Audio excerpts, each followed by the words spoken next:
Hello everyone. We are going to look at the chapter 1, 2 problems in the exam 1.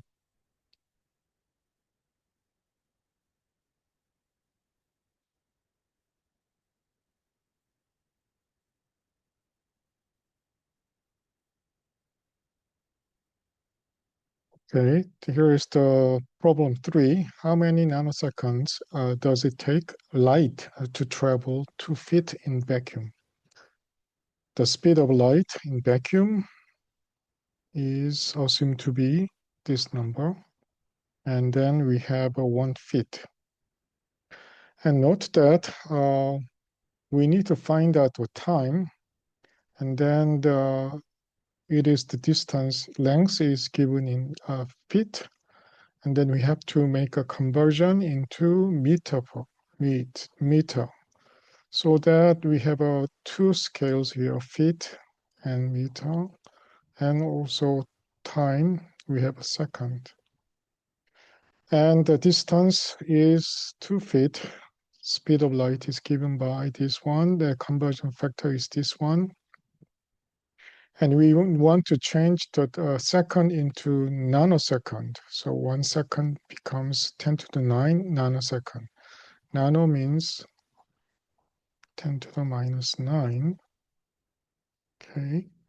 So that we have this given data, and convert the distance from the feet to meter. That is the first thing we need to do. We need to make the length scale consistent, and then we get this distance in meter. And then using this relationship, note that speed, velocity is given by length over time. Okay, length over time. So that if you want to convert it to the time, to find the time, then you should divide the length by velocity. Then you can get the time. So we have a length here, and we have a velocity there. And then if we can have a consistent units, meter per second, then we have this much of a second. And then we are going to convert it into a nanosecond. So 10 to the minus 9 second is nanosecond already, so that we get this value. 2 astronauts are in the spherical space station. If, as is typical, each of them breathes about 500 cubic centimeters of air with each breath, what volume of air in cubic meters do these astronauts breathe in 69 days? Assume 10 breaths per minute. So we have we need to summarize what we have to calculate. First of all, is the number of astronauts. Capital N is 2. Volume per breath is given by this one. Note that this value. And then there is a hidden assumption. We have a breathing rate. Then we have 10 breaths per minute. These are the breathing rate. And then time duration is 69 days. And then we are going to convert 1 cubic meter is corresponding to 10 to the 6 centimeter cubic, because 1 meter is 10 to the centimeters, 1 meter square because 10 to the 4 centimeters square, and then 1 meter cubic becomes 10 to the 6 centimeter cubic. And then first of all, we need to note that we need to have a consistent units. So here is the case. The breathing rate is given by 10 breaths per minute. And the time duration is days. Days and minutes are not compatible, so we have to change to time into minutes. So 69 days and 24 hours per day, and then 60 minutes per hour, so that we get this conversion factor. So this is the total time for our calculations and calculate the total number of breaths taken by both astronauts. Total breaths is the number of two, breathing rate, and then time. Okay. Total breaths is number two, and then this is our breathing rate, and then our time here. And then is the total time, total breath is given by this number. And then calculate the total volume in the cubic centimeter is that total volume of air is that you have this much of a breath. And for each breath, you have 500 cubic centimeters. Note that how units are consistent. Okay, breaths, and minutes, etc. And then we are going to get this number, and then we are going to change to the cubic meters. Okay, and then 1 meter cubic corresponds to the 10 to the 6 cubic centimeters, and then we get this number in cubic meter.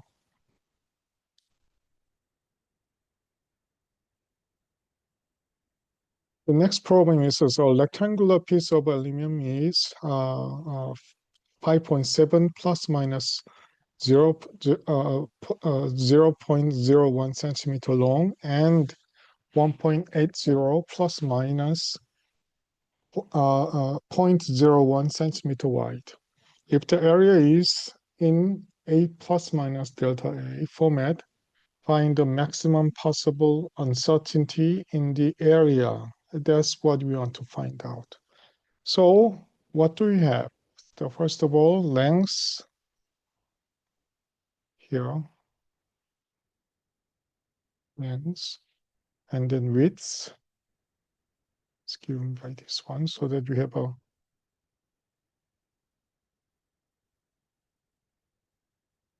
so this is the length and the width.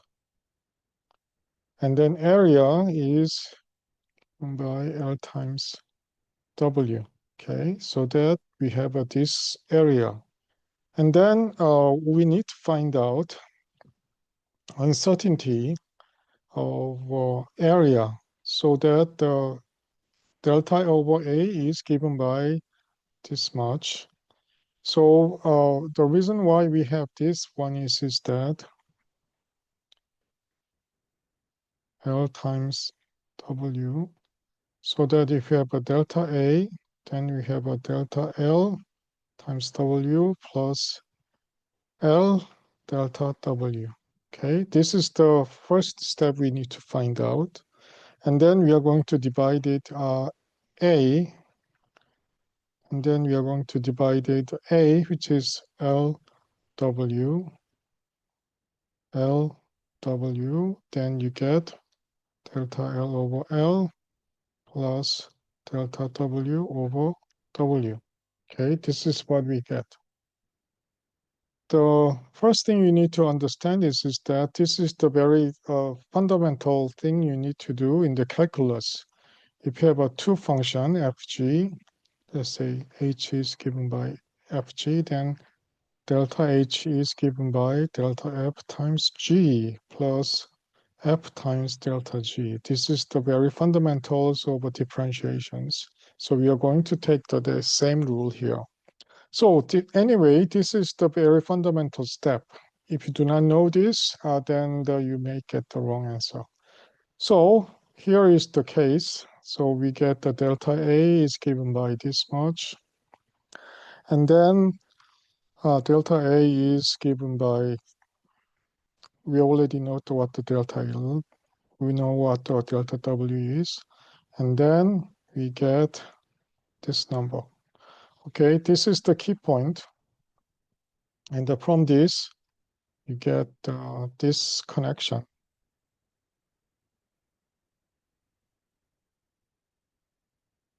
Okay. For the vector A and B, find the magnitude of a vector difference A minus B. Vector A is 7 meter and the vector B is 11 meter long. And then we have two types of solutions. So first thing is that based upon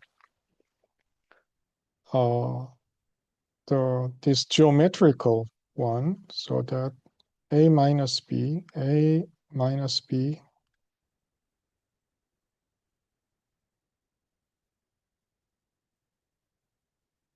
so in this case, a minus b corresponds to this one, okay? Right? And then the angle between A and B is given by, from here to here is 180 degree, so that we have a 150 degree. Using the formula for vector subtraction, A minus B is given by this one.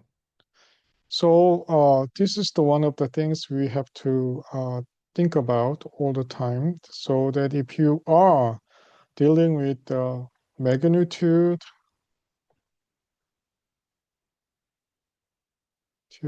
and angle, then you should be consistent all the time. So you have a magnitude, magnitude, magnitude, magnitude, and angle. The angle has been already found out, so that if you just plug in numbers and then you get this one. But at the same time, you can do the same thing for a coordinate system. So you have a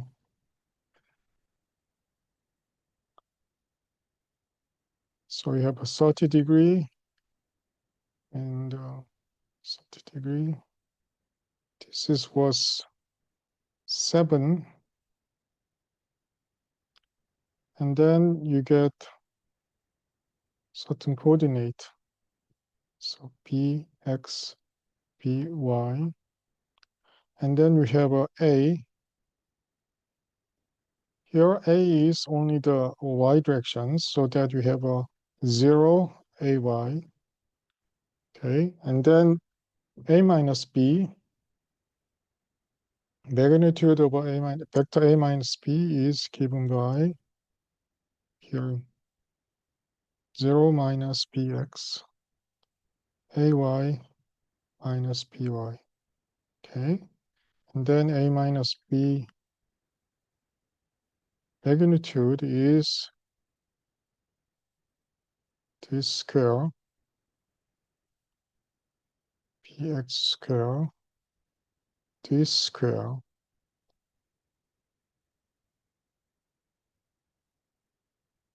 and then you will find out that it is going to be exactly the same as this one, okay? The first thing you need to know is that you should get the different expressions. It's given by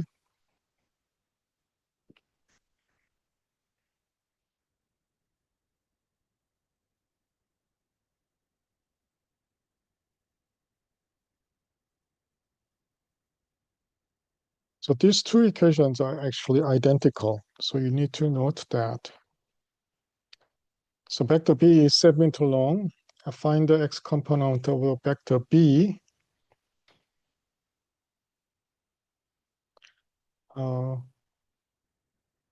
X component of the vector b equal to xi plus yi. So vector is given right now, and then we want to find out the coordinate. The coordinate is that, as you can see here, this is the by, and this is bx, okay? So we want to find out bx. What is bx? Bx is given by, this is the, let's say this is the b. And then as you can see in this triangle, this length is nothing but b sine theta, okay?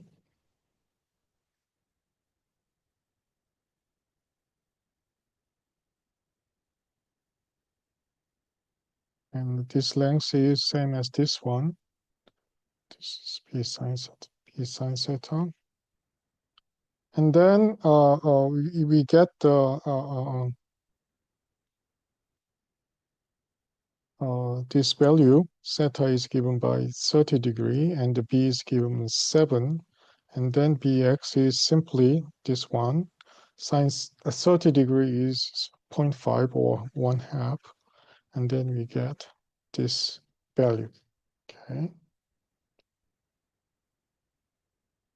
Number 16, find an angle in radians between the two vectors A and B. A and B are given, and then we want to find out the angle between them.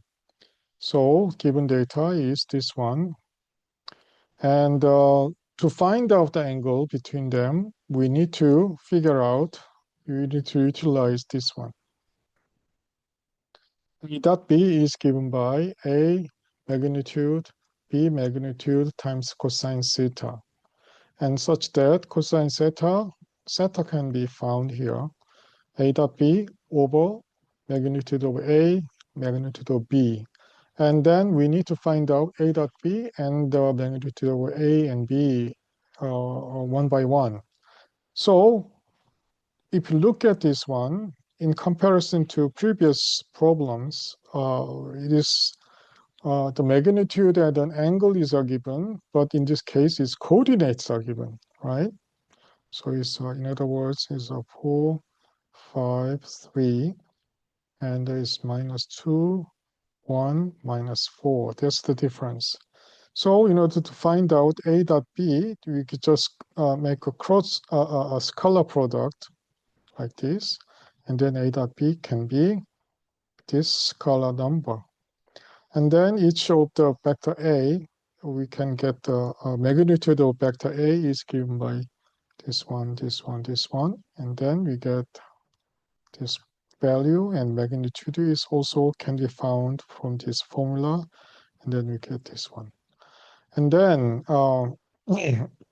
cosine theta is finally can be found A dot B divided by the magnitude of A multiplied by the magnitude of B, and then you get this one. And then from the theta, from this relationship, theta can be found by arc cosine or cosine inverse is given by this one, this value, which is in terms of radian. And find the scalar product of product A dot B of the two vectors in the figure below. So A and B is given. The magnitude of vectors are A equal to 7 and the B equal to 12. Once again, in this case, magnitude and angles are given.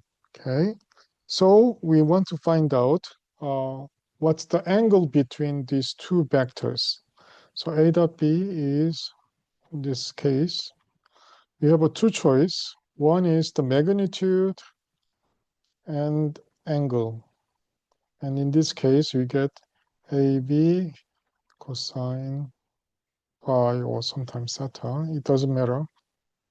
Or in the coordinate,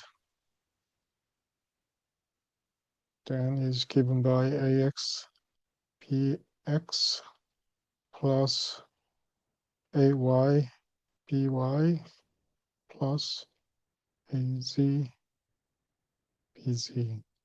Okay, something like this. If it is two-dimensional, as in this case, we don't have to think about this one. But anyway, it is given in terms of a magnitude and the angle, so we can find out A dot B utilizing this formula.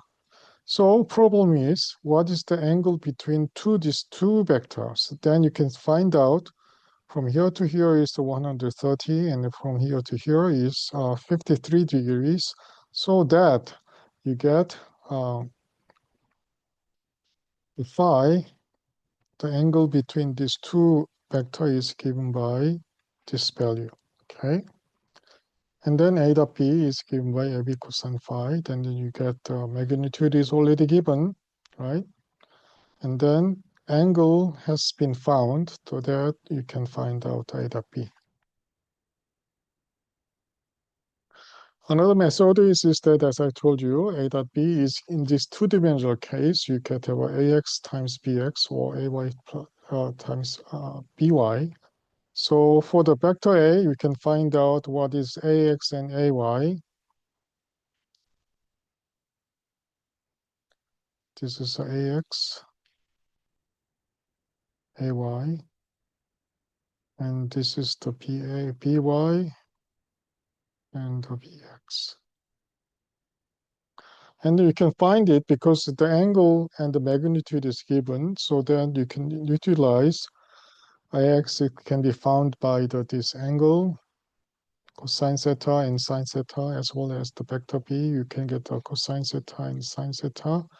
And then finally, you can utilize the coordinate definition of a scalar product, in this case, ax bx plus ay by.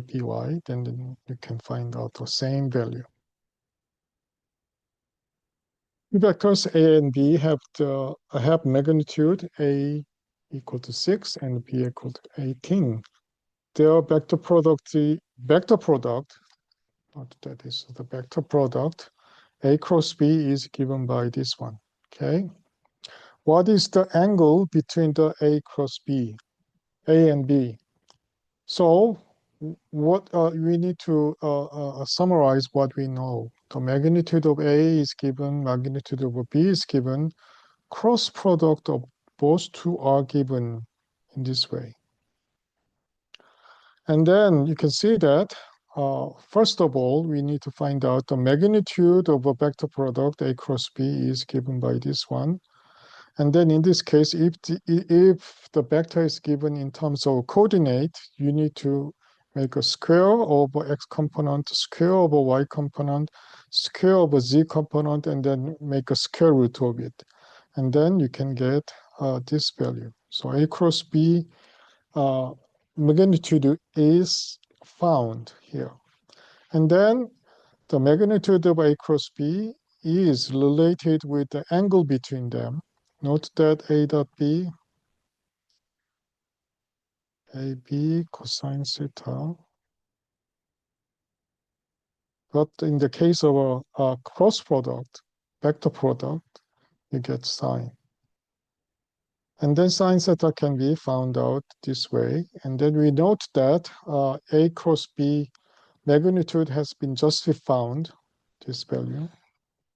And then we already know that magnitude of a and magnitude of b here.